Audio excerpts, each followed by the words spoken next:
I work the night shift at a hospital in Victorville, California.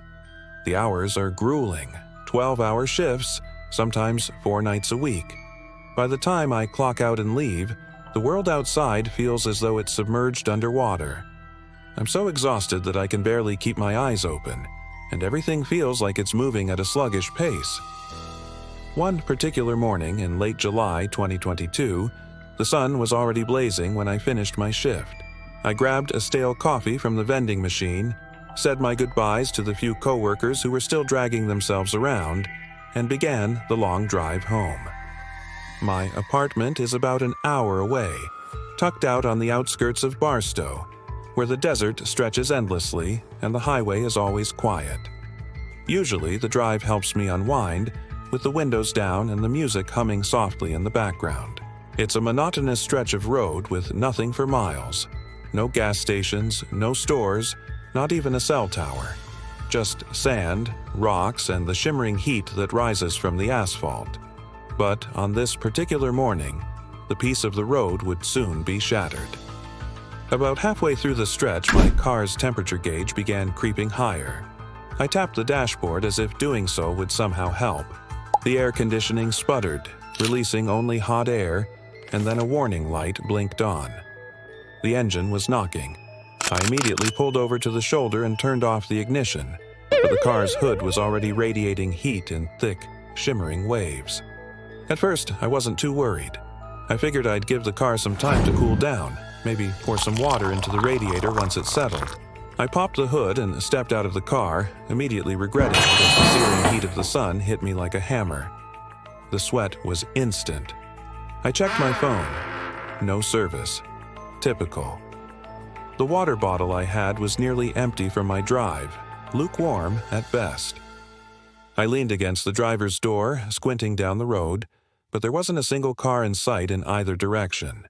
The empty highway shimmered with heat, and the isolation of it all began to weigh on me. I stood there for what felt like 10 minutes, trying to come up with a plan. Should I walk somewhere? I wasn't sure where anywhere even was. I was considering popping the trunk to grab my emergency kit when I heard the faint rumble of an approaching engine. A beat-up white pickup truck came into view, kicking up dust as it slowly rattled toward me. It slowed down as it neared, pulling off to the shoulder behind my car. The driver, a man in his mid-50s, stepped out.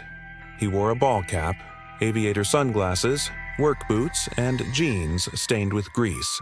He gave a small wave as he approached. "You all right, miss?" he called out, shading his eyes from the sun. Something about the way he looked, casual and friendly, made me relax a bit.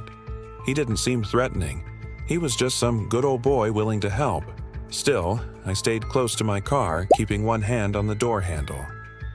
"Car overheated," I said with a smile that I hoped was convincing. "Mind if I take a look?" he asked, nodding toward the hood. Sure." He popped the hood higher and leaned in, fiddling with something I couldn't see from where I was standing. But that's when I noticed it. From my vantage point, I could see into the truck through the open driver's side window. The interior was a mess. Fast food wrappers, crushed soda cans, and old clothes littering the seat. But what caught my eye were 2 license plates propped up on the passenger seat. They were from different states, looking as though they'd just been swapped out. My stomach twisted. I didn't wait. Without hesitation, I slid back into my car, locking the doors behind me with a solid, satisfying click. The man straightened up and walked over, wiping his hands on a rag. "You can start her up now," he said, tapping the hood. "I think I'll wait a bit," I said, trying to sound calm. "Let her cool down more." He smiled, but the smile didn't reach his eyes. It was a smile that seemed to know something I didn't. "No problem," he said. "But you sure you don't need a lift? Town's a ways off." "I'm good, thanks," I replied, shaking my head. For a moment, he just stood there, watching me. Then, slowly, he moved toward the passenger door and tried the handle. Click. He tried the back door. Click. Then, with an unnerving calmness, he moved back around to my side and tried the driver's side rear door. Click. I froze, pretending to fumble with my phone, even though I knew there was still no service. I pretended I was calling someone.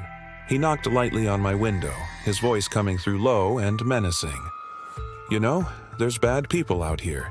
You gotta be careful." The words sank deep into my skin. He gave one final, wide, unsettling smile, then turned and walked slowly back to his truck. I didn't waste any time. I laid on my horn, long, desperate blasts cutting through the thick desert air. At first, he didn't react, just leaned against his truck door as if waiting for something. Then, mercifully, another vehicle appeared on the horizon, an SUV towing a boat. As it grew closer, the man scowled, spat in the dirt, and jumped into his truck. He peeled away in the opposite direction, tires spinning, gravel spraying. The family in the SUV slowed down to check on me, and the driver, a man with 2 teenagers in the back, asked if I needed help. I nodded, my eyes brimming with relief. They had a satellite phone and were able to call a tow truck for me.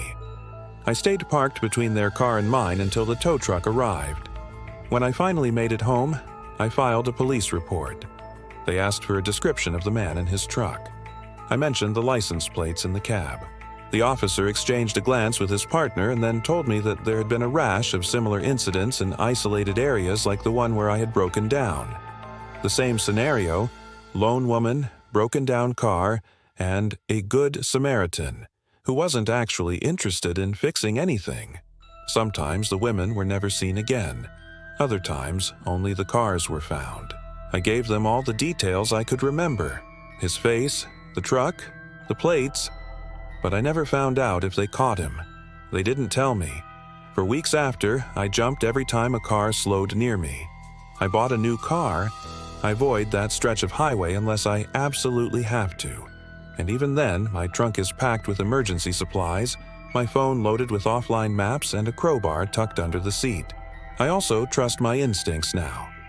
Because that morning, under the blazing sun, I learned that the scariest thing wasn't my broken car. It wasn't being stranded with no phone signal. It wasn't even being alone in the middle of nowhere. The scariest thing was realizing that he hadn't stopped to help me. He had stopped to make sure no one would ever find me.